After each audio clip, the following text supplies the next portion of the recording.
Hello, everyone, and welcome to Placing Faces, the show where we sit down with some of the most influential casting directors in all of Hollywood and across the entertainment spectrum. How is everyone's pandemic going? Good? Well, I hope that your family and loved ones are safe. I'm your host, Charlie Chappell, and today we speak with a really talented casting director and absolute lover of film, David Guglielmo. David is a jack of many trades. Casting just happens to be one he's quite good at. While casting, he also directs and writes and produces, even referring to himself as a casting producer sometimes. David has worked with a lot of great casting directors as an associate and as assistant, as well as casting a fair few movies you can see with nearly 10 in various forms of production. We talk about some of his movies like The Standoff at Sparrow Creek, which is a dark indie thriller that I loved, Hospitality, which he co-wrote and co-directed, the horror comedy Satanic Panic, and the modern grindhouse VFW. We'll keep this intro short and sweet, so without any further ado, I hope that you learn as much as I did.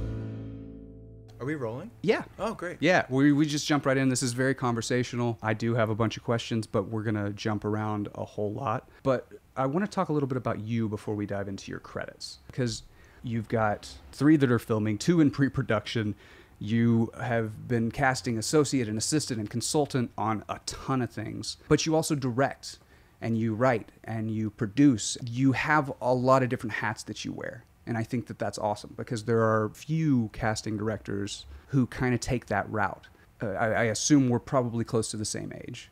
There's, I think, a mindset that we have had to have in this industry because, you said you came out here 8 years ago. Yeah. 8 years ago, this industry was in turmoil. It had gone from this like legacy industry to, oh, you have a 5D? You can go make a thing. Fucking cool. Go make a thing. Yeah.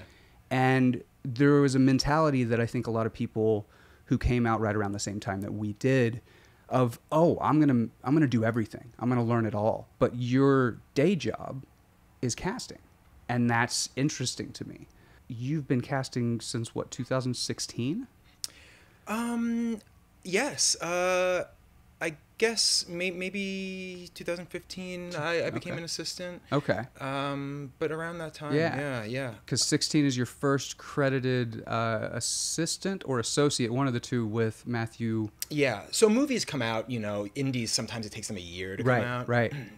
So I'd say probably 2015 I started casting. Yeah. So I want to talk a little bit about your early entrance into casting in general, because you've been a filmmaker for a while. You've been around this industry for a while, but I'm curious what took the turn into casting. Yeah. So my story is I think atypical. I don't know if there are any other directors that are also casting directors in the industry, but the word director is in casting director for a reason. They're actually very similar. So I moved out here 8 years ago. I went to School of Visual Arts in New York, studied film, and my whole life I've just been a huge cinephile. Actually, if we want to start at the very beginning. Let's go back to the beginning. I always tell people this because this is really funny, but when I was like 8 years old, or 8 or 9, whenever Scream came out, 96 I think, my friends and I just fell in love with that movie. And we knew every line. We would just watch it every day after school, and it kind of, that's what got me into film. And I said, I want to do this. And I said, I'm going to be an actor. And my best friend, he said, no, you can't be an actor. I'm going to be an actor. Don't be a poser. You got to pick something else. You can't do the same thing as me. And I was like, oh, well, I don't know. All right. And I went to the library and actually picked out a book of all it said professions in the in the film industry, and I was looking and at that time we were always coming up with like fantasy movies, like, okay, it's going to be a horror movie starring Jennifer Love Hewitt and this person and that person in the 90s, and we would always come up with these like fake, these log lines, and just kind of putting our dream team of actors in there. And I saw a casting director and I was like, wow, that's what they do, that's a job. So there was about like a year or so when I went around in elementary school telling people I'm going to be a casting director. In elementary school? In elementary school. And then I got into Hitchcock and Kubrick and real auteurs, and then I realized I wanted to be a director. But there was a year when I was telling people I was going to be a casting director, way back then. Yeah. So yeah, skip ahead to, you know, after film school, I decide New York wasn't really, it didn't feel like I was in the heart of it. I needed to move to LA. So I came out to LA. Because it was film, it wasn't Right. just performance, it wasn't just a regular, it wasn't theater, it was specifically film. Right. And I was making short films, and I was kind of, you know, I was learning a lot by doing, but I just didn't have anywhere to push into. You know, I make something, what do I do now? Or I have a script, who do I give it to? And New York just felt like it was far away. LA was calling. So I booked a one-way ticket. I had no money at the time. I had $500 in my pocket. Literally. $500. I didn't have a job out here. I didn't have a place to live. I knew one person. And I stayed on his couch for probably a month while I tried to figure it all out. And I got a job at a juice bar.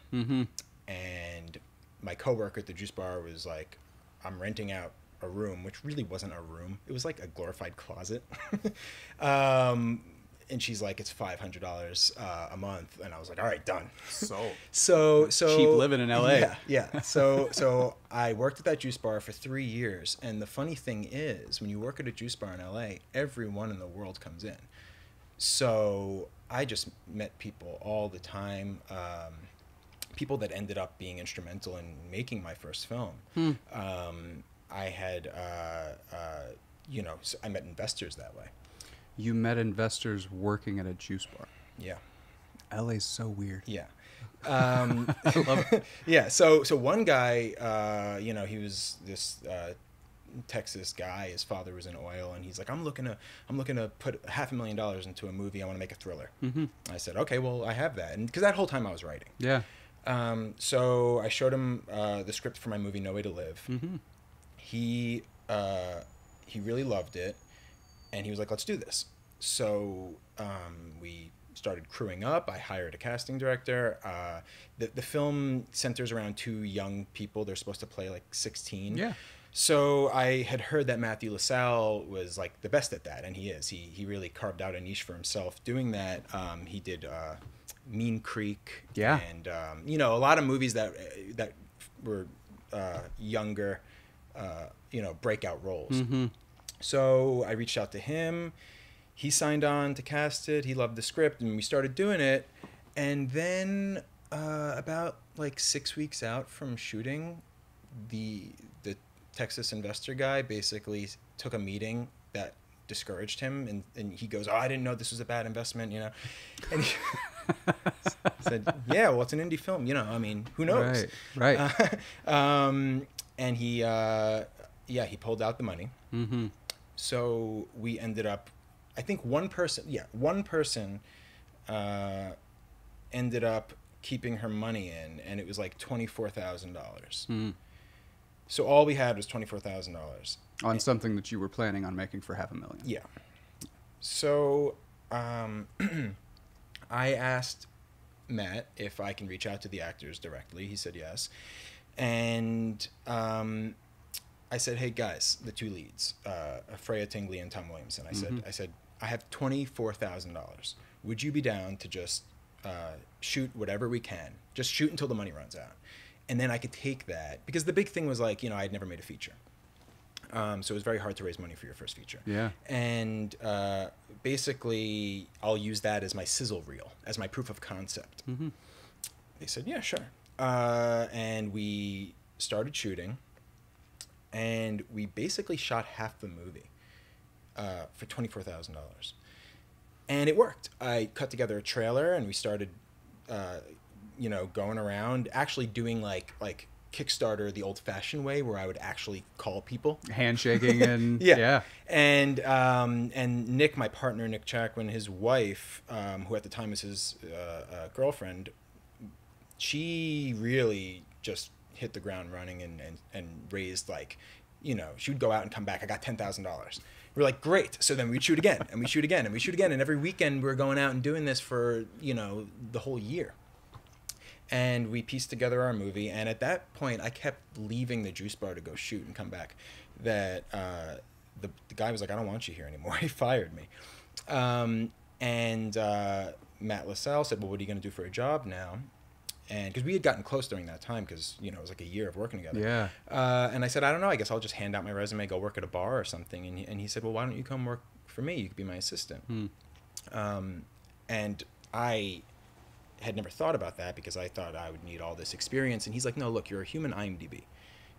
This is, and I mean, all the administrative stuff he could teach me, but I had the fundamentals where I had good taste and I knew every actor and what they're in, and so I started working for him as his assistant, and it was really just that's where I learned everything. Yeah. He gave me a lot of responsibility. He really trusted me. He let me speak to the agents, not just the agents' assistants, and really just kind of do everything. And I watched what he was doing, and I just learned everything. And basically, he got an offer to go over to Paramount for a while, and he wasn't sure if he wanted to do that because he had spent the last 15 years kind of. He was at Fox, yeah, right? Yeah, he was head of Paramount. Paramount it was. Paramount. Yeah, but he was kind of, there was a conflict there because he was not sure if he wanted to give up the indies. So I said, well, look, why don't you go over there for a year? Or he maybe came up with this, but go for a year and see if you like it, and I'll just kind of hold down the fort here, and that's what I did, and I kind of handled trial by fire. Yeah, I handled some of the indies, and we would talk at night every night, and I would tell him what's going on, and yeah, it really was. And then by the time he came back, because he actually preferred the indies, and when he came back, I thought, well, I'm kind of ready now. I think I want to start my own company. And I know so many people that are making movies because they're my contemporaries, producers and writers and directors. So I just started telling everyone, hey, I'm casting now. Come to me. Yeah. If you want to make a movie together. And I worked for a couple, and they did. It was really, and then I built up a regular clientele where it was basically like, I had like 3 producers that would come to me. But if they all have a slate every year where they make 5 films a year, then, that's great. I did do a couple of other assistant and associate jobs. I worked with Susan Shotmaker, who really taught me a lot. I worked with Roger Masendin. He was great. Also gave me a lot of responsibility. So I was ready to start, and then I've only been doing this on my own for 2 or 3 years. Right, and the amount of work that you've been able to put together in these 2 or 3 years is kind of staggering. I mean, the fact that you have so many films that are about to come out, and with so many high-profile actors in these kind of low-budget, really good thriller-based worlds, working with Cinestate. Right, and with Fangoria right now, like the stuff you're doing, you've carved out this niche for yourself fairly quickly. And like you said before we even started recording, like you've taken some big swings. Yeah, well, it's a lifestyle that isn't for everybody because you don't have a set salary every year. You have to go. So much of this job is getting that work and traveling to film festivals and networking and just really, I spend more time trying to get the jobs than actually working on the jobs. Right. But so a lot of people, that would be very stressful. And for me, it was like, for a while, I had to learn to take those in between times as vacation and not stress the whole time, because the work does come. And then when it comes, you're like, well, I was stressing that whole time. I could have just, I could have used that time to write or do something productive. But and so basically what happened with how I became now I'm the head of casting at Cinestate and Fangoria and their new company Rebeller, which is really exciting. I sent an email to Dallas Saunier, the CEO of the company, back when he was in a transition period. I thought he was managing, but he was actually just starting to produce movies. So I reached out to him asking if he could be my manager, and I wanted to show him my movies, and he said, well, I'm not really doing that, I'm producing now. But we kept in touch, and he invited me to the screening of his new film at the time, which was called Brawl in Cell Block 99, and it just blew me away. And there aren't many people that were doing movies like that, the kind of movies that I grew up watching. What kind of? I'm not familiar with that one. What is? What yeah, is it's that? with Vince Vaughn, and it's a prison movie, but it's kind of like a modern day grindhouse movie. Okay. You know, Yeah. really, and you never know. It keeps turning into something different, and it's really, really interesting, and Yeah. it's idiosyncratic, and it's by a guy named Craig Zoller, who's a really, really strong voice, and that's the reason why I reached out to Dallas, because I said, well, who has a career that, like, whose career would I want? And I said, okay, well, at that time I only saw Bone Tomahawk, but I was like, that's the kind of movie I want to make. Dope. You know? Yeah. So I reached out to Dallas and I said, okay, I want you to be my manager. And he said, well, I'm producing. And then I guess I probably said, well, great. Here are a bunch of scripts, you know? And eventually, when I met with him at the screening, he said, what are you doing for a day job? And I said, well, I'm casting. And he said, that's great. That's what I'm looking for. Let's talk. And then I think he got pulled off in another direction or something. And a couple of weeks went by. And he sent me an email asking if I'd read at the time it was called The Incident at Sparrow Creek Lumber. Which we're going to talk about that. But it's called Standoff at Sparrow Creek now. Yeah. And, man, it was one of the best scripts that I've ever read. It's a killer script. It was so good that, and basically it was a casting director's dream, because he said, we tried to, you know, get big names and make this a bigger movie, but in this climate, people were reluctant to do this kind of movie. To do a militia movie? Right. Yeah. So we're just going to pull the trigger at $500,000, and, you know, I want you to just cast the best character actors for the roles. Mm-hmm. Which, or you got to play them. Yeah. And then I met with the director, Henry Dunham, and the thing Who about... also wrote it, correct? Yes, he wrote it, yeah. And the thing about being a director and being a writer-director myself is that I find I really get along with directors. There's no disconnect at all. It's so seamless. I know the kind of movies they want to make. I can see their vision. I can duplicate that. You have shared reference points. Yeah. Yeah. Right. And that's something I think as a casting director that I bring to it that I'm not sure many people, and it's kind of it's a knowledge of every facet of the industry, because I've raised money, because I've broken down budgets. You've done distribution, you've done the whole gamut. Yeah. Exactly. That I take all of that and I bring it into casting. And I've said, I've kind of coined a term for myself as a casting producer. Oh, yeah. Yeah. Because a lot of times I'm dealing with the financing of the picture, very early stages coming on and attaching actors that are going to warrant certain investments, or dealing with sales agents and leveraging different minimum guarantees, to kind of gap finance the movie. Yeah, that is it's producing. Yeah, it's getting the film made. That is producing. Right, yeah. But in this case for Sparrow, the money was all there, and I could just cast my favorite actors, and my taste and Henry's taste were very, very similar. Yeah. So it was just one of those things that clicked. Yeah. And we had such a good time in that movie, and it went to TIFF, and everyone loved it, and it was just a really great experience. Well, let's talk a little bit about that one. Yeah. Like you said, it's written and directed by Henry Dunham. It stars James Badge Dale, Chris Mulkey, Brian Garrity, Robert Aramayo. Is that how you say his name? Yes. Patrick Fischler, Happy Anderson, Gene Joan, and Cotter Smith. This was the first one I watched of your movies, and from the get-go, I was in. It's 100% my type of movie. I love low budget, get it done, down and dirty, one location, good actors, great writing.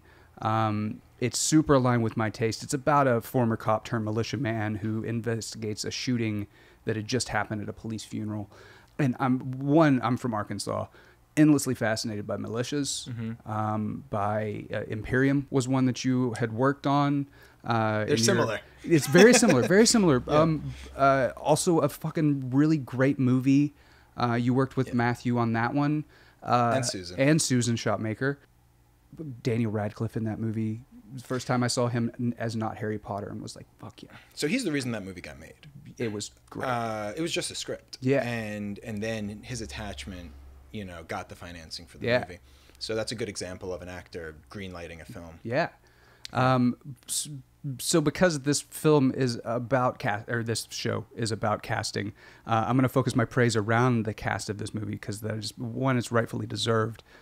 From the moment that these guys all get together in the lumberyard and start pinging back and forth off of one another, I was in. I was just kind of smitten with the different roles that they had taken on as the characters, and the how they set up that world so quickly and so efficiently was really well done. It's great filmmaking. It's also beautifully shot. It's like a great play, but it is beautifully shot. And that's the thing, I knew the script was good, but you never know with first-time directors how they're going to execute it visually. Yeah.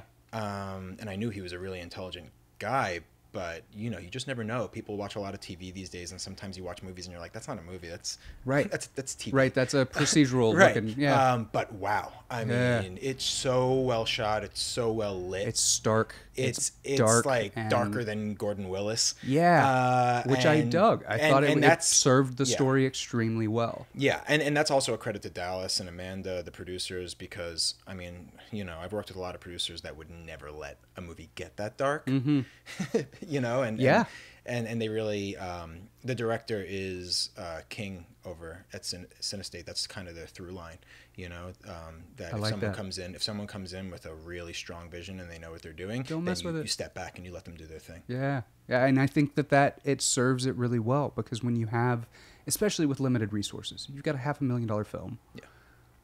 Let them execute that as at the best of their ability. And if you start saying, no, you got to do it this way, or start like injecting yourself into that, it becomes something that it wasn't intended to be in the first place. Yeah. And I think that can mess things up. Well, I have a big problem with indies operating like their studios, and having too many cooks in the kitchen on a really small movie just kind of defeats the purpose of making that movie. Yeah. I think that if you're at that budget level, just complete creative control. Yeah. Well, how did it work then with casting this in conjunction with your director Henry? Like how much did he have to say about that, and how much did they have to say about it? The Cinestate, like how did that process of collaboration work with casting? Yeah, it was just a conversation, and sometimes someone doesn't see it. And then I or Henry or Dallas, we have to explain. It's just a conversation. But we landed on all actors that we were just incredibly enthusiastic about. So there really wasn't too much disagreeing or the friction at all because. I mean, we didn't have to go down the line. We didn't have to keep offering the same role out to people, which in some films you do, because the script was so good that when these actors got it, they just said yes. Right. I mean, it was a painless process. Yeah. It was on the blacklist. Yeah. I mean, I held auditions, but for the most part, these guys were we offered them and they did it. Yeah. And that was that. And we got our first choices. Out of the gate. Yeah, we just got our first choices. That's not always the case, but it was the case on this one. Yeah. Yeah. I'm curious, what are some of the bargaining chips outside of script that you as a casting director have in terms of getting other really good actors? Because this film has it's an ensemble piece. It's basically one location inside this lumberyard. But they're all really good actors, and most of these people, you're going to recognize their faces from something. Right. What are some bargaining chips to get these good actors together? This one is the script really spoke for itself. Yeah. On other films, I give a very enthusiastic sales pitch, and the reason why I'm able to do that is because I'm not bullshitting. I'm not a used car salesman, I'll turn down a movie if I feel like it's not a movie that I would want to go see. Mm-hmm. So when I call these agents, if it's something like Satanic Panic, not everyone's understanding it. They're not putting their, top clients necessarily in Satanic Panic. But when I call them and I tell them, look, remember when you were at Blockbuster Video and you saw that movie and it was like, you know, the cover just, and I really, really give that pitch about what it is and what kind of audience it's going to have. And I think that enthusiasm is contagious. And not to say the script wasn't a good script, it was a good script. But that type of midnight movie, a lot of people won't understand. Absolutely. So I have to paint the picture, and then it kind of takes them back to when they were a kid, and they're like, "Oh yeah, I get it. Like this is like, you know, this is a lot of fun." And then we end up with, you know, amazing Rebecca actors Romijn. like Rebecca Romijn, who apparently had always wanted to do a horror movie, but Oh, they shit. just weren't taking them to her, or whatever the case may be, right? Huh. So this was kind of like that unexpected dream project for her, which is really cool to hear. Yeah. That's kind of what it is. It's just when I call and say that I have a great script, and I want that to mean something, and I want them to, you know, to really believe that it is, and it's not like, oh, he says that every time, you know. So I like to work on movies that I want to watch, and I want to hang the poster in my office, and I want, you know, I need to be proud of everything. Yeah. So, I mean, I guess I'm curious too, with this cast, you say that these are some of your first choices. What was it about, you know, James Badge Dale or Brian Garrity that stood out to you in these particular roles? Well, it's a very masculine movie. It is. And they're masculine guys. Yeah. And they're also they don't have to do a lot, you know. They're subtle. Yeah. Brian Garrity has a kind of an inner. I cast him twice now, and there's just something. There's an intensity. You could see the wheels turning. There's an intelligence and an intensity where you could tell that there's a lot of inner conflict. Yeah. You know, just in his eyes, he doesn't have to speak, and you know this guy's troubled. Something's going on. Not in real life, but yeah. Right. But I like that. And James Badge Dale, just, you know, he's just a leading man. He's just a star. He has that star quality. You know, like you want to watch him. Yeah. So yeah, it all just kind of made sense. I always look for the people that embody the roles the most. And it's not always, sometimes people don't think of them because maybe they've done comedies or whatever the case may be, but I try to think of every movie as its own thing. Yeah, well, I mean, I like I said, from the get-go, this one I was super into. I think they all did such a fantastic job, and it's one that really lived on the cast, because the visuals are great, but it's literally fucking 6 guys in a lumberyard. It's a play. It's a great play. And when I met with Henry, I said, you know, it really reminded me of Death and the Maiden, the Ariel Dorfman play. Yeah.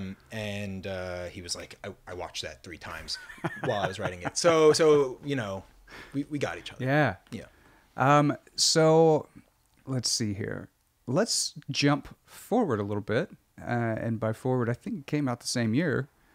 So one that you co-wrote, co-directed with your partner, Nick Chakwin, called Hospitality. Yeah. And this one, you've got a really tight cast of 5. Emmanuel Tricky, Sam Trammell, J.R. Bourne, Connor McVicker, and Jim Beaver. Jim Beaver's awesome. The man. It's about a woman with a checkered past who has to protect her son when a man brings trouble into her isolated bed and breakfast. You co-wrote, co-directed. What was that process like? Because this was your second film. Yeah. Did you? I'm not sure. Did you co-direct the Yes. one previous as well? Curious about the co-direction aspect of things. Yeah. So remember when I said I stayed on my friend's couch? Yeah. That's him. Okay. And while I was staying on his couch, we were both writing things separately, and we had both finished our respective scripts, and we were going to start a new one, and we were like, wait, why don't we just start one together since we're under the same roof? And 9 times out of 10 that does not work, but this time it did. And now, you know, we're both interested in doing things on our own, but when we write a script together, people tend to really love it, and then it becomes a movie, and you know, we both are directors, so we're just like, well, we're both going to direct this, and our personalities tend to complement one another, and you know, we're on the same page, and it's just been a very painless, fun process. So yeah, Hospitality was a blast. It was like, you know, God, we shot it in 13 days. You know, the whole movie was $200,000. Yeah. And, you know, casting and directing have really helped one another for me. And not just in terms of like, well, in two ways. One, I'm always working with actors every day. So I have auditions, and I'm able to keep that tool Getting sharp. in reps. Yeah. You know, because on any given set, the director's probably the least, the director has the least amount of experience. You know, people crew, or they're going from movie to movie to movie to movie. A director, if you're making one movie a year, well, you're doing really well. And a lot of times you're not, it's not one movie a year. So there's a little bit, you know, you're rusty when you start to talk to actors. Whereas I get that experience every day. Day in and day out. Yeah. But another way that it helps me is that, you know, so the way Hospitality happened was I was assisting Matt. This was after I had moved on and started some stuff on my own, and then Matt needed some help, and Matt LaSalle, I went and I helped him on a movie called Skin in the Game. Yeah. And I was just helping him run session and do lists and things like that. And I met the producer, Howard Barish, of that, and he told me he was doing a slate of indies for first-time directors, and I said, well, I'm a second-time director. Can I meet with you and talk some projects? He said, yeah, sure. And I asked him what was needed and wanted from his slate, and he said, I'm looking to do a contained thriller. It's got to be, you know, $250,000, that range, so as contained as possible, but I'm looking to do a thriller. And he's like, do you have anything like that? I said, yeah, I do. Let me go home and look it over, but I'm going to send it to you soon. I didn't have anything like that. So I went home and I wrote it. And I wrote it with Nick in 4 days because we just wanted to get it to him before someone else came and took that slot. So I sent it to Howard. And Did you have an idea kicking around before of this kind of story? Yeah, so Stephen King calls this, he says, he calls ideas cups and handles. Now, a lot of times you have a cup, and that cup is with you for years and years and years, and all you need is the handle to complete it. Yeah. And we had the cup for this, but we didn't have the handle. But then this kind of urgency forced us to kind of make that handle. And we sat down and we had one conversation, and we're just like, all right, boom, let's do this. And then we wrote it in 4 days, and I sent it in, and he loved it. And next thing I knew, we were in pre-production.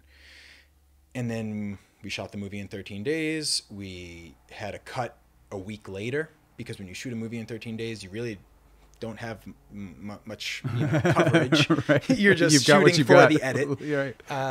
And the whole thing was just kind of like the opposite of No Way to Live, which took forever to make. Right. You had pieced that one together, and this one was, here are the pieces. Right. But we got really lucky in Emmanuel, who read it without, because I was under the impression that, okay, it's such a small movie, no one's really going to want to do this. I'm just going to have to find, people on Actors Access that, maybe open casting call or whatever, and just try to find people that are just really great actors, but,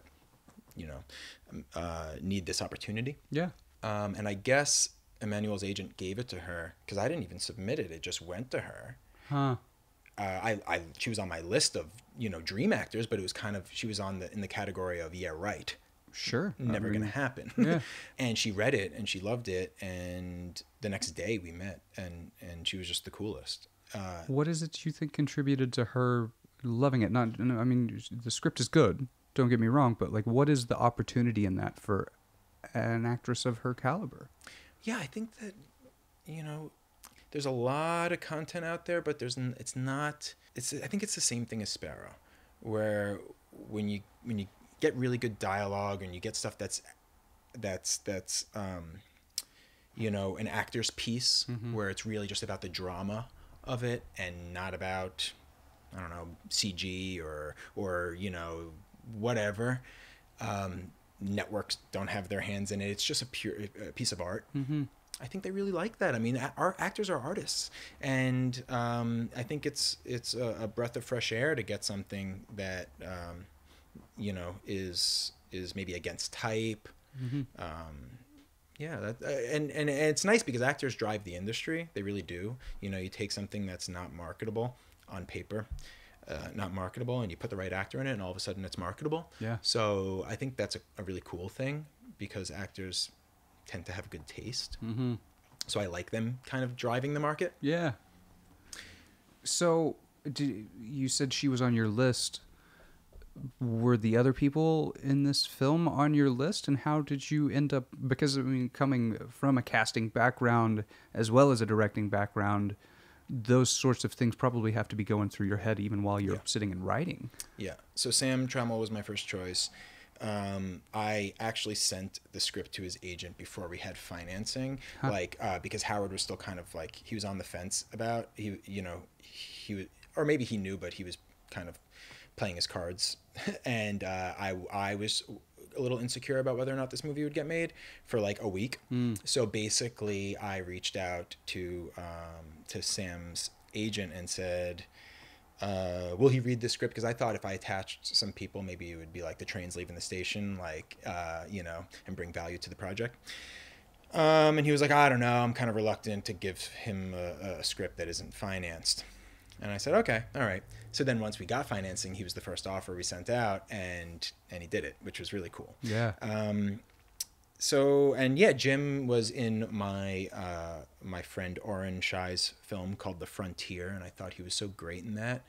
And I, of course, had seen him pop up in all these other things, but I thought he was particularly really great in that film. And and then I was, he wanted to do it, and we were just, striking gold. It was really, really a lot of fun. Yeah. No, I mean, it's a really fun movie. I highly recommend checking it out. It's on Amazon Prime right now. Again, going back to one of the reasons that I really did want to sit down with you is there's something I really love. And I've talked about it many times on this show before, in conversations about Britt Marling and Zelbet Monglage. Or like people who Zal. Just go fucking do it. Go make a thing. He actually gave us great advice. Yeah? Great advice when we were making our first film. Yeah? About that same thing. Like, go out and just make your movie. Doesn't matter if you don't have money. Right. Because you can. Yeah. So now. Nick was an assistant to Zal on Sound of My Voice. Cool. That movie was incredible. It was. For as simple as it was, you didn't need anything more than that. Yeah. To tell that story. And that's one of the reasons I still talk about that. I talk about them all the fucking time. I've got 3 posters in my room, and Another Earth is one of those posters. You should interview them. I would love to interview them. I can introduce you. That would be incredible. Yeah. I think that one of the hardest things about making stuff is casting. Because there are many directors who have said it over the years, and I don't know who's originally credited with saying it, but once you have casting is it's like 80% of your project. If you get the right cast in place, they really bring life to your words. And I think that, with the films that you have done and the films that you've got coming out that are slated to come out in the near future, you've been able to find really incredible casts for these kind of, and I don't even like saying lower budget or lower tier movies because they're just indies. Yeah. They are independent. It seems, are independently, like what is this studio? Cinestate. Yeah. So Cinestate is founded by Dallas Sonier, who was a manager and then started producing, and basically he has a story that is really a crazy but also inspiring story that you can Google. Anyone could Google. I'm not gonna we'll definitely go into it here, but it's really he suffered some big tragedies in his life, and used that as kind of, I think he calls it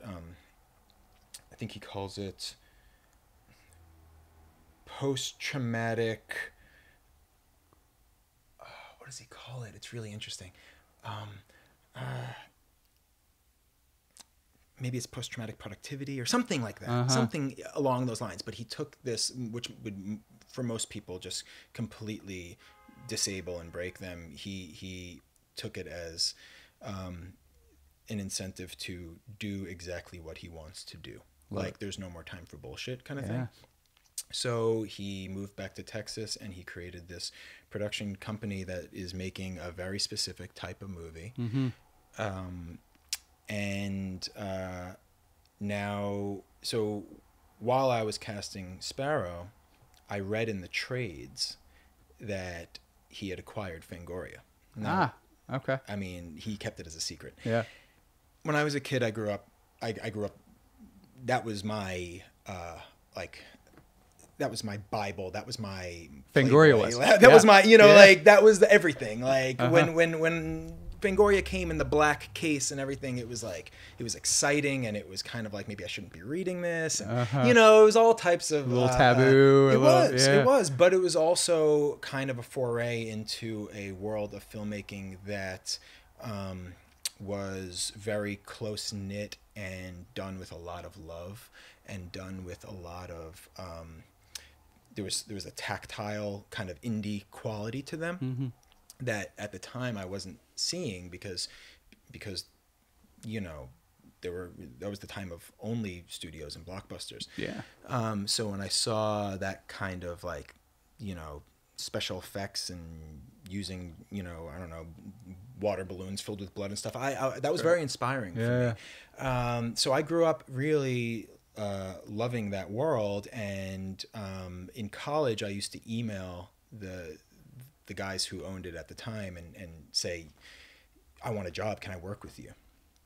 And what little did I know, I didn't know that they were going under, because print was just going under. So they were always saying like, no, look, we like you, but not right now, we're not hiring. So when Dallas acquired the brand, I called him up. I said, look, I'll help you in any way. I'll write for free. I don't care. And he said, well, you are helping me. You're going to be the head of casting. We're turning this into a studio. And my head exploded. So it was a real full circle moment for me. It was really, and it still is. Sometimes I have to pinch myself, and be like, wow, I'm making movies. Not only am I doing what I said I was going to do, and I'm making movies, but for Fangoria, it's a dream come true. But he, it's kind of like a Blumhouse, but it's different. Because we're making indie movie, indie kind of midnight, very, very smart, articulate films, but for that kind of, that space that isn't always, being filled, which is like VFW. Right. Satanic Panic, it's very exciting, and it's very new. So they're all going to come out around the same time, and I think people are gonna go like, either what the hell is this, or I love this. Right. I think there's definitely a market for that too. There's a huge market for that. People are consuming content all the time, and there is a market for extremely well written, especially well written, because even Satanic Panic. Let's talk about Satanic Panic. 2019 horror comedy. You got Rebecca Romaine and Arden Mirren and Haley Griffith and Ruby Modine and a whole slew of really funny people. It's about a pizza delivery girl who delivers some pies to some high society Satanists in need of a virgin sacrifice, and hilarity and horror ensue. Directed by Chelsea Stardust. It's her first feature. She did one before that. She did one before that. Yeah. Okay. Not on IMDb. Interesting. It's because it's probably under the TV category. It might be. It got picked up by Hulu, Blumhouse. It's called All That We Destroy. Oh, okay. And it was one of those episodes of their anthology. But it was feature length. Yeah. Okay. She had also done a ton of shorts. She longtime assistant to Jason Blum. And I'll admit, this genre is a little outside of my wheelhouse. I grew up in Arkansas, Bible Belty. So horror. I mean, up until last year, I hadn't really seen a whole lot of horror movies until I decided I'm going to make a horror movie. And then now I'm watching all the horror movies and really have gotten into this world. And, you know, I'm watching this movie, watching the trailer at first. I was like, I don't really know what to expect with this. And then sitting down and watching it going, oh, wait, it's not what I thought it was going to be. Yeah. From it's not necessarily from the trailer, but from what my expectation of this genre to be. The horror comedy world has maybe a stigma to people who like to take themselves too seriously, maybe, or to because I definitely fall into that category sometimes. But it was such a fun movie. Yeah. With such a fun cast, and Rebecca Romaine showing up, and Haley Griffith giving a really great performance. Yeah, well, she was. This was her first carrying this movie. Yeah, she was one of the first auditions that came in. It was a self-tape from New York, and I knew right away. I was just like, "This is the girl." But you still have to do your due diligence. You still have to see like 1,000 more people, even though I didn't want to, because I was like, "This is the girl, guys." And then it you know, in the end, everyone was like, "Yeah, yeah, she is. She so is." And that was. I love that. That's so rewarding for me. When it's someone's first movie. Yeah. And, you know, and they're like in every scene of the movie, and it's like, it's just the coolest thing. Yeah. Yeah. I'm curious, is this, because I know you said Scream was an early influence. Is this world, I mean, and now hearing that Fangoria was one of those things that you grew up on, is this a world that you really like playing in? And what are some unique aspects of casting within that world of the horror and horror comedy? And I mean, we'll get to VFW, but like that type of grindhouse movie, like what is it about that? Yeah. Well, see, when I was in college, I actually worked for Trauma. You did? Yeah, I did. And that was actually a lot of fun, and I love Lloyd. But my problem was that, you know, with respect, the production left a lot to be desired. Not with the movies that Lloyd directed necessarily. Those aren't bad. But the ones that they acquired a lot of terrible movies. And I always thought, well, wouldn't it be cool to kind of take this grindhouse, you know, these kind of, you know, maybe you consider them lowbrow or whatever it is, but get a really great writer, get a great cinematographer, get a director who maybe has something to say, and kind of, you know, merge that kind of the artistry with that like gleeful, ridiculous, blood and guts kind of stuff together, the way Sam Raimi did it, or the way these people did it in a very unpretentious, really fun, intelligent way. Yeah. And Chelsea got that, and yeah, this was kind of, for me, Satanic Panic was that. Yeah. It was what I always wanted working at Trauma and never got. You know, the script was sharp. It was like, the dialogue was really good. And that's the thing. That's like when I say that it's not really my bag, or like my expectations were different, is usually my expectations for this kind of movie is like, oh, I'm going to have to kind of suffer through bad dialogue or bad acting, and then it gets to where the movie really takes off, and it's like, no, I'm not going to have to suffer through any of that. Yeah. Well, that's my rule, is that no matter what you're making, make sure the acting is great. Yeah. Make sure the acting is grounded, and make sure everyone is, like, they need to be real. And if we're making a really ridiculous movie, then that's going to come from the situation. But they shouldn't be giving a wink, or they shouldn't be overacting. Yeah. They need to, this is Shakespeare for them. Yeah. You know, and the stakes are real, and like that's the kind of that's how you get people like you who aren't necessarily going to rent this movie. That's how you get them invested. Yeah. And the movie ended up being, because of Chelsea, I think, and because of the two girls, Ruby and Haley, who genuinely had a real chemistry. Yeah, they did. It became a very warm, it became a buddy movie. And that's the thing that you don't see in a lot of these midnight movies. A lot of the times they're very mean-spirited. Yeah. You know, for better or for worse. Sometimes it needs to be mean-spirited. But for this one, it felt warm, it felt fun and kind of cute. Mm-hmm.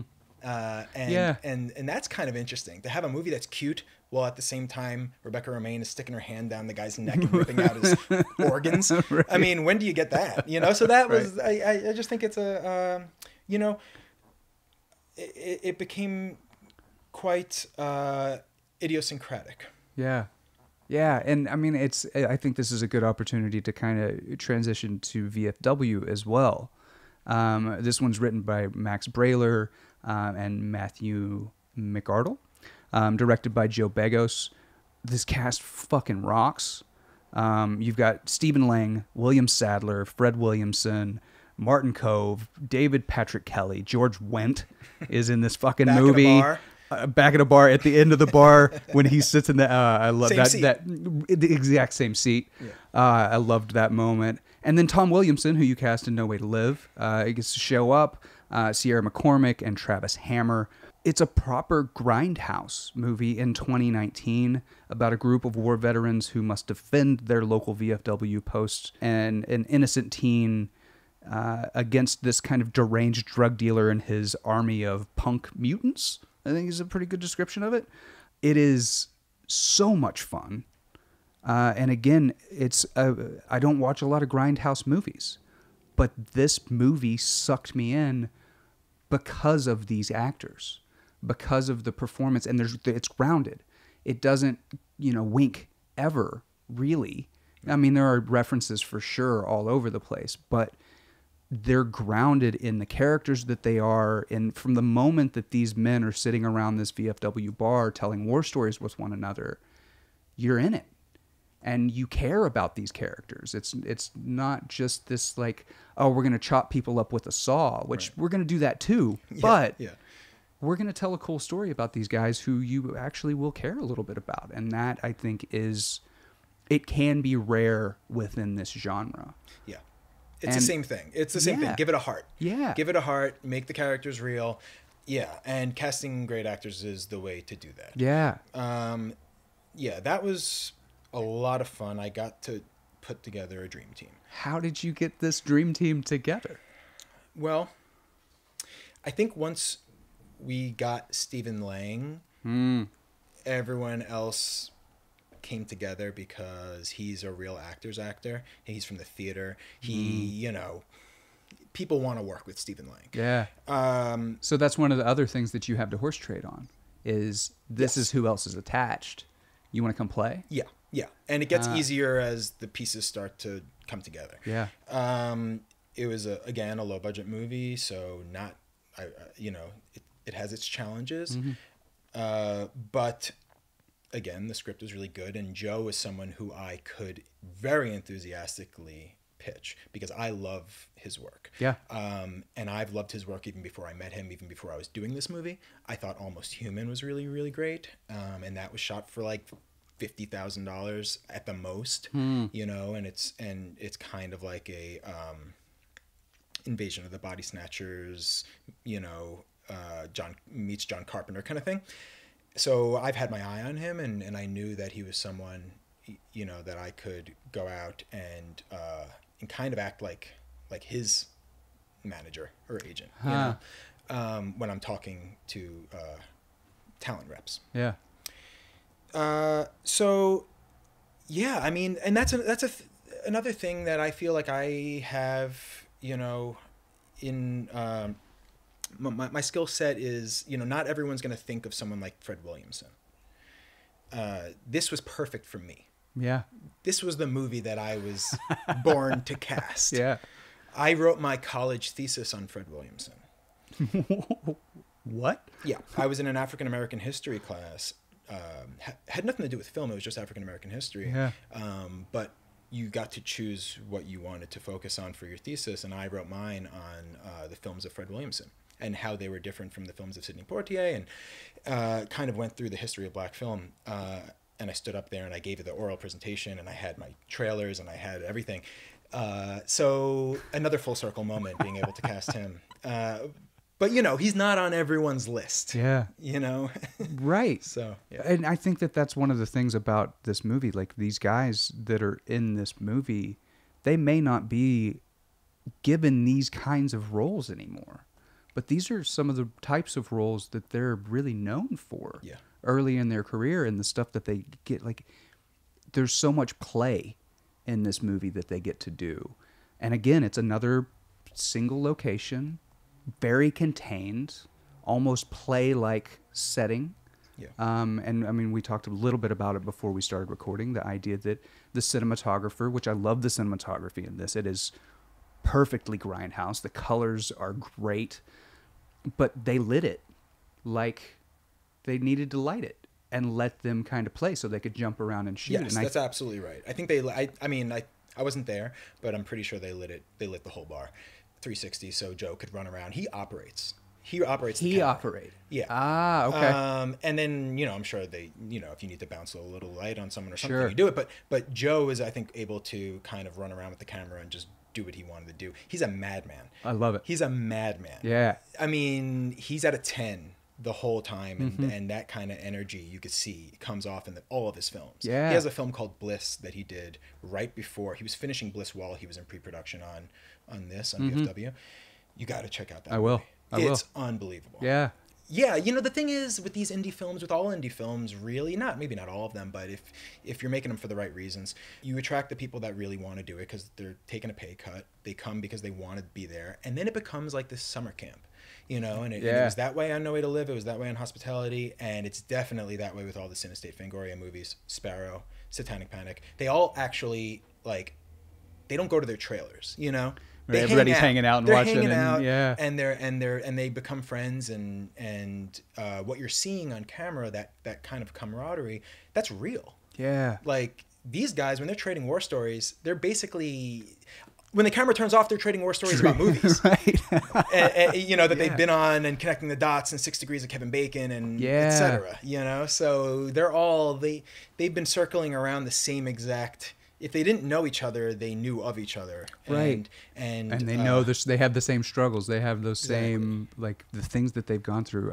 It's literally the same war stories. So you're seeing that on camera. Yeah. Yeah. Yeah. And I think that that's really kind of, it only exists in indie.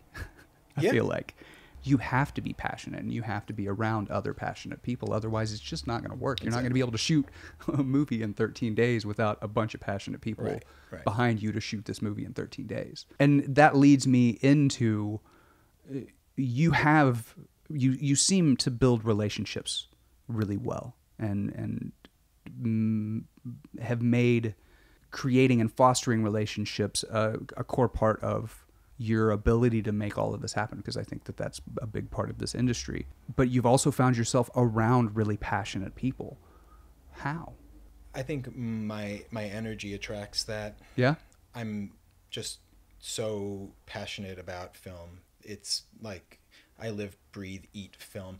I've had relationships that broke up because I was too into film. That is just what I do. Yeah. And when I go home after work, you know, maybe I'm going to watch 2 movies tonight, you know, and I'm exploring a director's career, or I'm exploring a country's cinema, or whatever it is.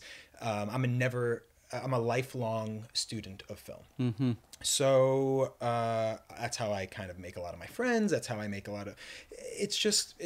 You know, I'm not going to attract people that are either A, not passionate, or B, bitter about the industry. You know, that's not going to happen because I don't have time for that. Yeah. I'm like, you need to love what you do. We have the best job in the world, and if you don't see that, then you're not my guy. Fucking you know, go home. Yeah. You know, so I think that. Yeah, and I go to these festivals, and I have a really good memory too for connecting the dots, and if I meet someone, I'll say, and they tell me their name. I go, oh yeah, I know you. Their IMDb gets pulled up in my brain, and I go, yeah, and then I know that person that worked on that movie, and I know this person, and basically what I just did with Zal with you, like that's what I do all the time, and you realize how small this film community is. It's a very tiny world. Yeah. I mean, I literally, because I watched Satanic Panic yesterday, and hit her up and was like, hey, do you by any chance know Chelsea? I was like, oh yeah, I just saw Chelsea last night. Oh, did you? I'm friends with Sean, so. Oh, sure. Yeah. So it's this. Also just like that whole world. I'm very much sort of embroiled in the horror world. Oh, so, cool. We should get you a mic Rob then. G, Let's. who you probably work with. Of course. Like So. best friends with my very first boss. Oh my God. So Rob's the head of acquisitions for Fangoria. So I work with Rob pretty closely. Yeah. Oh wow, that's so cool. It's just such a small world, and once you I've been out here 12 years now. I've started to realize that more and more. Like the ones who have stayed, that have staying power, that will be in this industry until the day they die, like myself, that's my people. And that's the type of thing, and that's why I'm curious with you about, what is it about you that attracts that, and what is it about that attracts you to those things? Yeah. Well, it's a game for me. Yeah. And a lot of people, when you talk about film, the first thing they do is they let out a big sigh, and they go, it's tough. It's so tough. It's so hard. Blah blah blah. And it's like, well, you're saying that like it's a bad thing. I think that's cool. I think it's like I always I embrace those challenges, and for me it's a game, and it's kind of like, well, yeah, of course it's hard, but I don't want to be bored. I'd rather it be hard than I grew up on a farm. Yeah, I know hard work. exactly. This can get hard for sure. There's difficulties in this, but it's problem solving. It's fun difficulties. We're still making a movie at the end of the day. It's not surgery. The stakes are not so high. Oh. It's you're making a movie, and what's the worst case scenario? The movie's not good. Okay, So yeah, I tend to stick with those people that feel that way and want to take that journey and want to keep kind of setting new goals and let's make a bigger movie now. Let's see if we can get this actor in it, and Yeah. Well, we're at a little over an hour now. I don't want to take up too much of your time. I know you're a very busy guy with all the things you've got I'll do this running. all day. I could totally do this all day too. But unfortunately, we do have some other work that we've got to get to, like the real job stuff. I am curious. I want to mention you've got multiple projects coming with Cinestate. Till Death with Jason Sudeikis and Evangeline Lilly, The Seventh Day with Guy Pearce, Run, Hide, Fight with Isabel May and Thomas Jane. All actors I fucking dig. They're all great actors. Yeah. Isabel's a movie star. We're going to be seeing her for the rest of our lives in movies. Yeah. Great. I'm curious what other things that you may have in the works that you're interested in letting people know about. Are you directing some more things? What's going on? Yes. I have a movie coming out. I have a movie. I like the...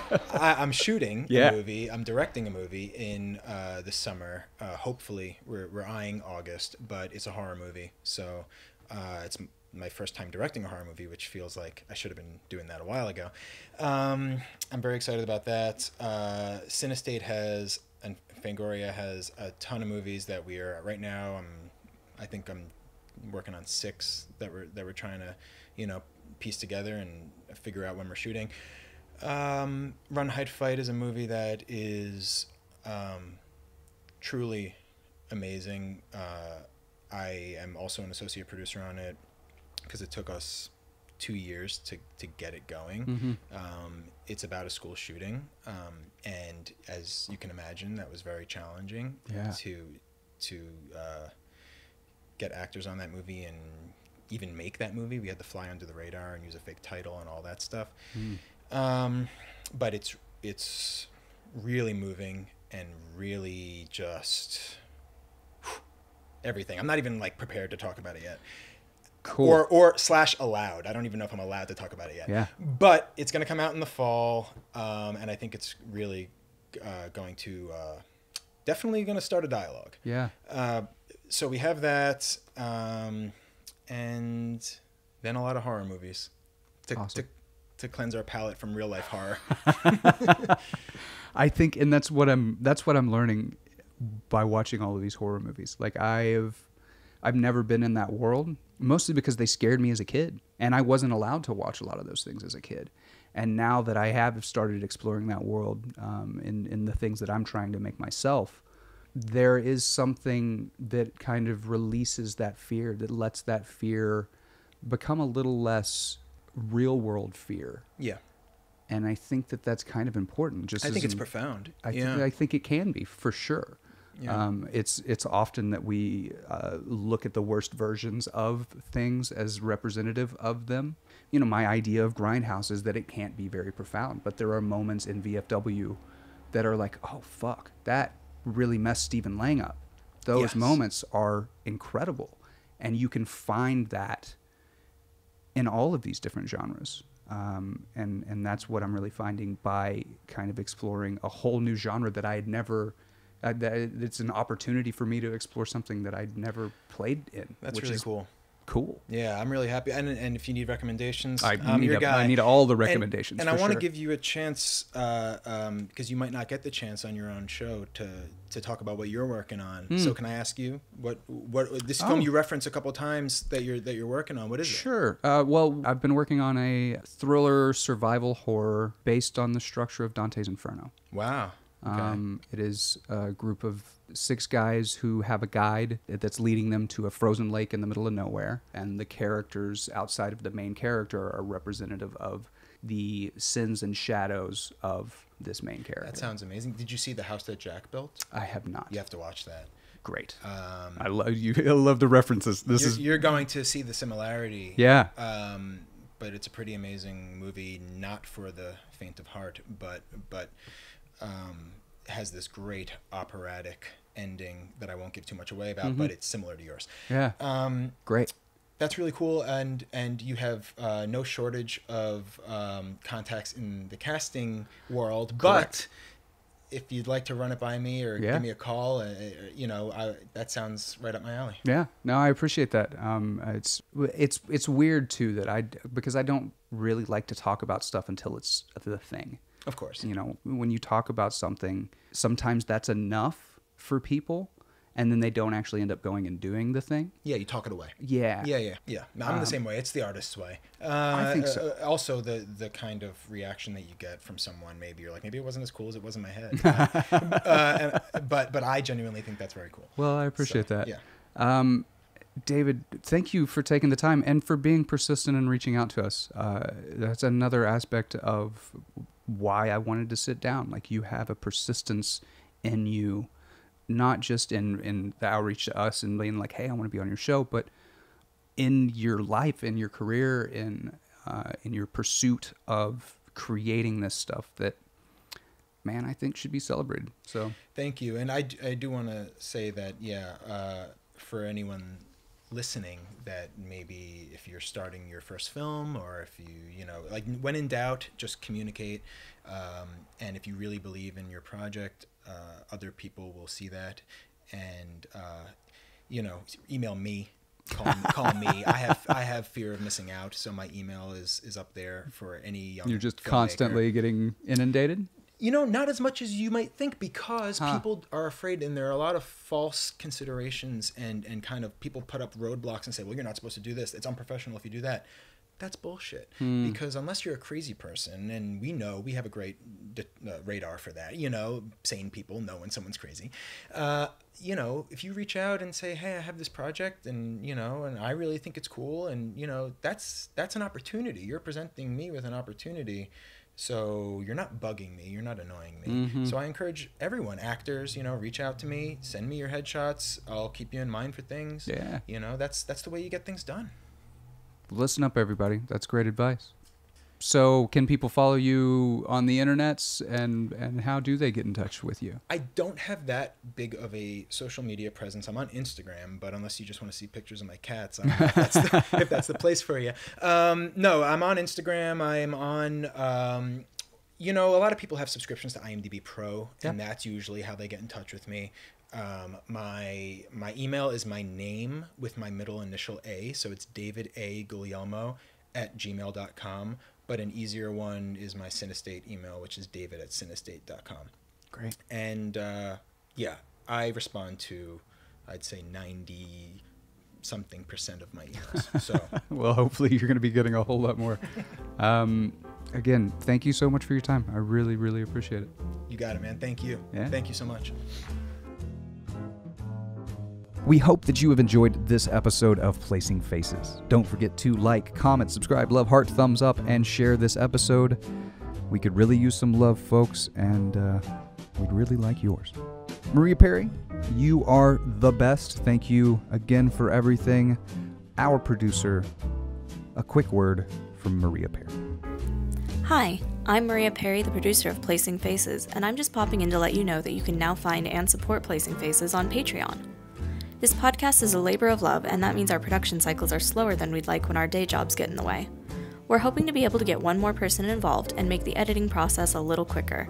And when you support us, you can join the community that we're building, find out who we'll be talking to next, submit questions, and vote in polls about upcoming episodes.